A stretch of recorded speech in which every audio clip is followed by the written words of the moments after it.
សួស្តីខ្ញុំឈ្មោះ Sugon នៅក្នុងវីដេអូនេះខ្ញុំចង់និយាយពីសាច់រឿងរបស់ខ្ញុំផ្ទាល់ហើយក៏ចង់បង្ហាញអារម្មណ៍ខ្លះឲ្យបានធូរចិត្តទៅកាន់អ្នកដែលគាត់បានមើលវីដេអូនេះបានដឹងពីខ្ញុំវាជាវីដេអូដំបូងរបស់ខ្ញុំដែលខ្ញុំហ៊ានថតមុខរបស់ខ្ញុំចំផ្ទាល់ហើយរៀននិយាយលើកដំបូងដែរខ្ញុំជាធម្មតាខ្ញុំអត់សូវចេះនិយាយហើយក៏អត់ដែលថតមុខរបស់ខ្ញុំចំដែរពីព្រោះថាខ្ញុំគិតថាខ្ញុំអត់ស្អាតចឹងហើយបានជាទូទៅខ្ញុំអត់ដែលថតទេខ្ញុំអត់ដែលថតមុខខ្ញុំតែម្ដងបានជាអញ្ចឹងហើយខ្ញុំថានេះជាវីដេអូ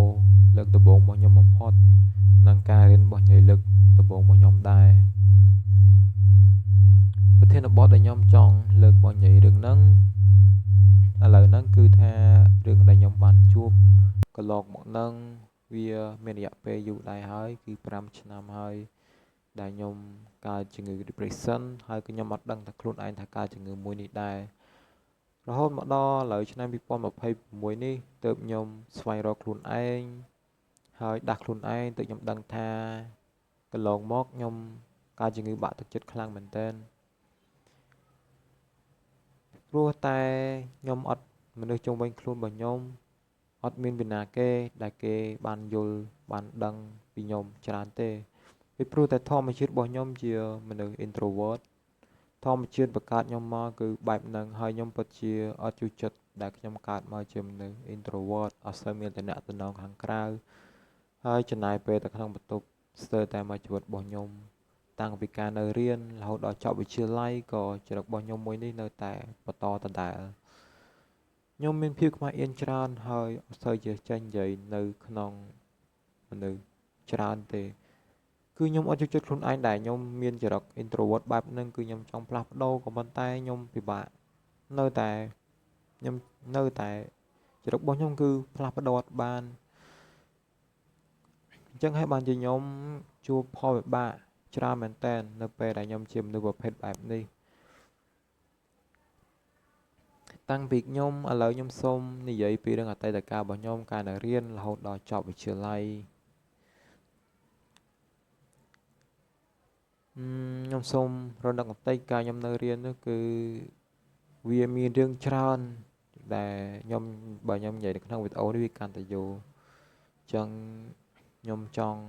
និយាយកាត់ត្រង់ថាការខ្ញុំរៀនចាប់ពីថ្នាក់ទី11រហូតដល់ទី12នេះមកគឺខ្ញុំបានជួបរឿងច្រើនហើយក៏ការបាក់ទឹកចិត្តខ្លាំងដែរដែលខ្ញុំរៀនអត់ប្រកែនៅពេលដែលខ្ញុំចាប់ផ្ដើមផ្ទេរសាលាមកសាលាថ្មីហើយខ្ញុំចាប់ផ្ដើមស្គាល់មនុស្សថ្មីគ្រូថ្មីគូផ្សំជាមួយនឹងខ្ញុំអត់សូវចេះបង្កើតតំណងស្រាប់ខ្ញុំធ្លាក់ក្នុងភាពឯកានៅតែក្នុងបន្ទប់អត់សូវស្គាល់គេឯងហើយកាលហ្នឹងគេកើតកូវីដស្រាប់គេបិទសាលាទៀតវាកាន់តែធ្វើឲ្យខ្ញុំហ្នឹង stress គឺធ្លាក់ក្នុងភាពងងឹតតែម្ដងគឺខ្ញុំមិនមែនជាខ្ញុំខ្លួនឯងទេកាលហ្នឹងវាមានរឿងច្រើនរហូតដល់ខ្ញុំគិតថាខ្ញុំចង់បញ្ចប់ជីវិតខ្លួនឯងពីរដងដែរកាលខ្ញុំនៅរៀនហ្នឹងហើយខ្ញុំអត់បានទៅសាលាទេកាលហ្នឹងព្រោះថាខ្ញុំរៀននឹងទៅមុខប្រវត្តិរបស់ខ្ញុំមិនដែលគេចសាលាទេក៏ប៉ុន្តែនៅពេលដែលខ្ញុំមានចិត្តគំនិតមួយដែលខ្ញុំគិតខ្លីបែបហ្នឹងគឺខ្ញុំនៅតែក្នុងបន្ទប់ទេខ្ញុំអត់ចង់ទៅណាទាំងអស់កាលហ្នឹងណាហើយអត់សូវមានអ្នកយល់ពីខ្ញុំទេកាលហ្នឹងព្រោះថាខ្ញុំតំដូរសាលាមកចឹងទៅការខ្ញុំតម្រាំរៀនចប់ទី12ហ្នឹងគឺខ្ញុំបានជួបរឿងច្រើនរូបច្រើនមែនតើដល់ថ្នាក់ការខ្ញុំរៀនឆ្នាំទី12ហ្នឹងស្ទើរតែបាត់បង់បេក្ខជនប្រឡងទី12ទៅហើយក៏ប៉ុន្តែកាលហ្នឹងខ្ញុំទៅសុំអង្វរគ្រូនាយកសាលាហើយក៏ខ្ញុំអត់មានគោលដៅឬក៏ឆន្ទៈនៅក្នុងការប្រឡងចប់ទី12ហ្នឹងដែរនិយាយរួមទៅគឺខ្ញុំអត់មានគោលដៅណាច្បាស់លាស់គាត់ថានៅពេលដែលខ្ញុំរៀនទី12ហ្នឹងគួរធ្វើអីឬក៏ខ្ញុំមកដែរគឺខ្ញុំបាក់ទឹកចិត្តខ្លាំងមែនតើនៅពេលដែលខ្ញុំធ្លាប់តែពីមុនខ្ញុំធ្លាប់តែរៀនបកែខ្ញុំធ្លាប់តែយកចិត្តរៀនឆ្លាញ់ការរៀនក៏ប៉ុន្តែនៅពេលដែលខ្ញុំផ្លាស់ប្ដូរខ្លួនឯងច្រើនពេកខ្ញុំរៀនលេងបកែហើយក៏រៀនលេងទៅមុខគឺខ្ញុំបាក់ទឹកចិត្តតាំងពីនឹងមកហើយមានអារម្មណ៍ថាខ្លួនឯងអត់ចង់ធ្វើអ្វីទាំងអស់ ហើយក៏មានអារម្មណ៍ថាខ្លួនឯងធ្វើអីក៏អត់កើតអត់ដូចគេឯងដែរនិយាយមកវិញនៅពេលដែលខ្ញុំប្រឡងទី12ណាគឺការហ្នឹងខ្ញុំអត់បានទៅរៀនទេសូម្បីតែឆុងមួយទី1ក៏ខ្ញុំបានទៅប្រឡងដែរគ្រូគាត់យកគ្រូយុសាលាគាត់លុបខ្ញុំឈ្មោះខ្ញុំចេញពីបេក្ខជនប្រឡងហើយក៏ប៉ុន្តែនៅពេលហ្នឹងខ្ញុំអត់ដឹងថាគួរធ្វើម៉េចទេមានតែសុំបលគ្រូហើយប្រាប់គ្រូថាបើសិនបើខ្ញុំអត់បានប្រឡងទី12ឆ្នាំហ្នឹងទេគឺខ្ញុំលែងចង់រស់ហើយគឺពេលហ្នឹងខ្ញុំគិតអញ្ចឹងពិតមែនគិតចឹងពិតមែនព្រោះថាគូដៅខ្ញុំគ្មានទ្រឹស្គ្មានត្រើយហើយក៏វាបាក់ទឹកចិត្តលក្ខណៈថាខ្ញុំពិបាកបញ្យល់ដល់ទាំងអស់គ្នាប៉ុន្តែបើសិនបើអ្នកឆ្លប់ឆ្លងកាត់រឿងហ្នឹងគឺវានិយាយទៅវាគឺជារឿងដ៏ឆ្កួតមែនតើឆ្កួតមែនតើរឿងច្រើនហើយវារឿងច្រើនខ្លាំងណាស់រហូតដល់ខ្ញុំប្រឡងចប់ទី12ហ្នឹងខ្ញុំបានជាប់ហើយក៏ខ្ញុំអត់នឹកស្មានតែខ្លួនឯងជាប់ដែរការប្រឡងទី12ហ្នឹងគឺខ្ញុំទៅសេលេងទេគឺខ្ញុំទៅសេលេងកុដសុតសាស្ត្រខ្ញុំអត់មានចេះអីទីទេតាំងពីដើមឆ្នាំគឺខ្ញុំអត់បានរៀនទេរហូតដល់ចុងឆ្នាំគេទុកពេលឲ្យសិក្សានុសិស្សយកពេលមករៀនដើម្បីត្រៀមប្រឡងប៉ុន្តែខ្ញុំនៅពេលនោះគឺខ្ញុំអត់បានមានពេលរៀនទេបែរទៅជាជាប់មើលម្ដាយគាត់នៅពេទ្យអញ្ចឹងនៅពេលដែលមើលគាត់ហើយក៏គេចប់ចេញពីពេទ្យហ្នឹងមកវិញគឺគេប្រឡងស្រាប់អញ្ចឹងអត់បានដេកបានពួនទេយប់ឡើងគឺថានៅមើលម្ដាយឈឺនៅពេទ្យហ្នឹងនិយាយទៅគឺវាមានរឿងច្រើនអញ្ចឹងហើយបានជាខ្ញុំសូមកាត់វីដេអូនឹងត្រឹមហ្នឹងខ្ញុំចង់និយាយពីរឿងរបស់ខ្ញុំបន្តវិញ